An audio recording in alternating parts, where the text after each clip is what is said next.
Assalamualaikum. Hai, jumpa lagi bersama saya Eka Patra. Kali ini kita akan membahas mengenai manajemen operasional. Nah, ada apa dengan manajemen operasional? Dan mengapa harus dengan manajemen operasional? Nah, satu lagi nih yang gak kalah penting. Apa itu manajemen produksi dan juga operasi? Temuin deh jawabannya. Yuk kita bahas biar kita semakin tahu.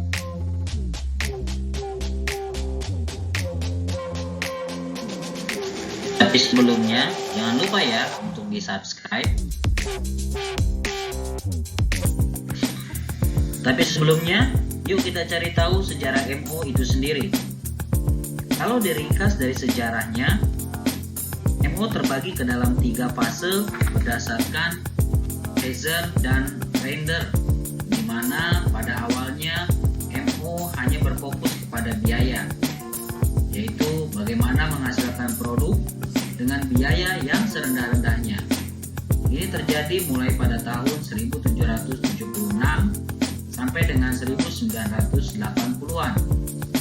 Di sini juga terdapat beberapa tokoh yang mengembangkan dan dikembangkan dari konsep-konsep tersebut, seperti spesialisasi tenaga kerja, linear programming, sampai dengan material recruitment planning atau MRP. Dan ini adalah fase yang pertama. Fase yang kedua berfokus kepada kualitas. Artinya tidak lagi hanya menghasilkan produk dengan biaya yang serendah-rendahnya, namun sudah mulai bergerak kepada kualitas, dan ini terjadi mulai tahun 1980 sampai dengan 1995-an.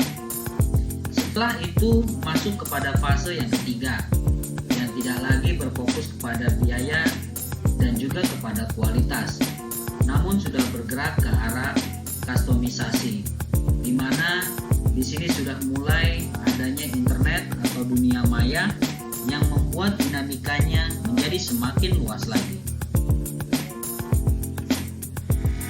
Oke, untuk itu pertama kita harus tahu dulu apa itu manajemen.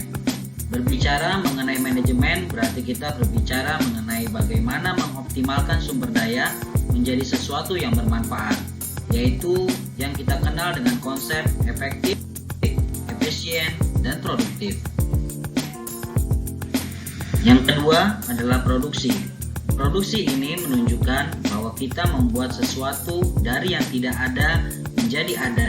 Misalkan ikan dari mulai pembibitan sampai dengan menjadi ikan yang siap dikonsumsi. Yang ketiga adalah operasi. Kalau kita berbicara mengenai operasi, di sini kita berbicara mengenai pentingnya mekanisme. Mekanisme ini bisa secara konvensional ataupun modern. Inilah yang disebut dengan metode, di mana ada proses di dalamnya, yaitu mulai dari proses input dan kemudian ke arah transformasi manajemen sampai dengan output. Sekarang kita masuk kepada manajemen operasi. Apa itu pengertian manajemen operasi? Secara mendasar kita perlu menganalisanya terlebih dahulu. Manajemen sebagaimana yang kita ketahui adalah suatu rangkaian dari proses planning, organizing, directing, coordinating, dan juga controlling. Sedangkan secara operasional, sebuah bisnis akan berhubungan dengan proses untuk menghasilkan suatu produk. Disinilah pada akhirnya kita dapat mendefinisikan apa itu manajemen operasi. Dengan demikian, bahwa manajemen operasi akan membahas mengenai proses transformasi dari mulai input menjadi dengan output. Mengapa kita perlu belajar MO? Yang pertama adalah MO adalah salah satu fungsi esensial, yaitu di mana di dalamnya terdapat pemasaran, operasi, dan juga keuangan di setiap organisasi. Yang kedua, mengetahui bagaimana produk dihasilkan. Yang ketiga, memahami apa yang manajer operasi lakukan. Dan yang keempat, MO bertanggung jawab atas modal yang sangat besar. Mari kita lihat bagaimana fungsi esensial dalam menghasilkan produk atau jasa pada suatu organisasi perusahaan maupun manufaktur, di mana di dalamnya terdapat pemasaran untuk menciptakan permintaan dan juga operasi dalam menghasilkan produk atau jasa, dan juga keuangan, di mana mengelola keuangan suatu organisasi.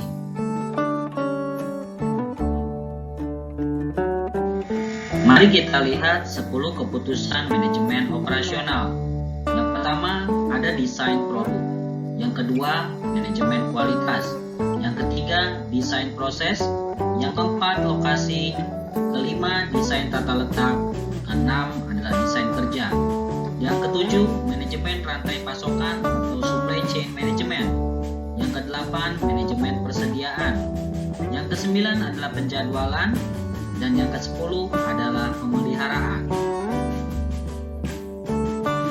Sekarang, apa itu manajemen produksi dan operasi? Manajemen produksi dan operasi adalah serangkaian kegiatan atau aktivitas untuk menciptakan, mengkoordinasi, mengatur, dan mengelola operasional sistem dengan memanfaatkan sumber daya yang dimiliki, seperti tenaga kerja, peralatan, mesin, tanah, bangunan, bahan baku, dan juga modal, secara efektif dan efisien, sehingga menghasilkan suatu barang atau jasa dengan biaya optimum untuk meningkatkan laba perusahaan. Manajemen produksi dan operasi juga merupakan salah satu dari fungsi utama perusahaan, di samping manajemen pemasaran, manajemen personalia, manajemen keuangan, dan akuntansi. Adapun tujuan dari manajemen produksi dan operasi adalah pencapaian produktivitas yang tinggi dalam sebuah kegiatan produksi. Inilah yang disebut dengan esensi MPO, transformasi atau perubahan input menjadi output yang memiliki nilai tambah yang lebih tinggi. 5 alasan penting mengapa kita perlu mempelajari MPO. Yang pertama adalah sebagai simpul kolaborasi manajemen fungsional lainnya seperti pemasaran, keuangan, dan SDM. Sebagai contoh, misalkan seorang manajer produksi yang bekerja sama dengan manajer pemasaran, di mana di sini yang pertama adalah merancang desain produk yang sesuai dengan kebutuhan pelanggan, yang kedua merencanakan produksi, yang ketiga bagaimana menentukan tingkat persediaan yang optimal. Kemudian bagaimana manajer produksi jika bekerja sama dengan manajer keuangan. Di sini mereka yang pertama merencanakan kebutuhan anggaran, yang kedua menentukan biaya produksi, yang ketiga merencanakan investasi teknologi dan fasilitas produksi di masa yang akan datang. Bagaimana jika manajer produksi bekerja sama dengan manajer SDM? Di sini seorang manajer produksi akan memberikan masukan tentang uraian dan kualifikasi pekerjaan untuk rekrutmen karyawan.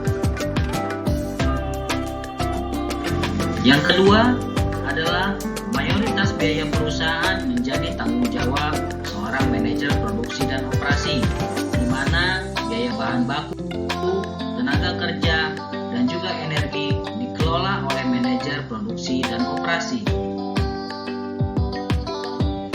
Yang ketiga adalah mayoritas aset yang dimiliki perusahaan menjadi tanggung jawab seorang manajer produksi dan operasi, seperti pabrik, mesin, dan peralatan besar lainnya. Yang keempat adalah lebih dari 50% aktivitas primer seperti pembelian bahan baku, produksi, sampai dengan distribusi menjadi kewenangan dan tanggung jawab fungsi manajemen produksi dan operasi.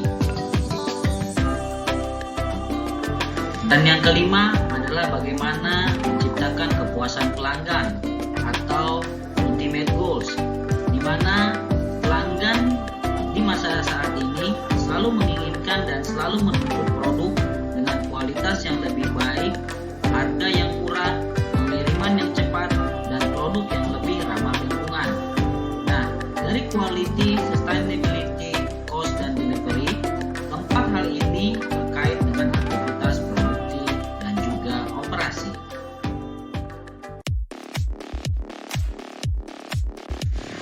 Terima kasih sudah menonton video ini ya. Sampai jumpa lagi.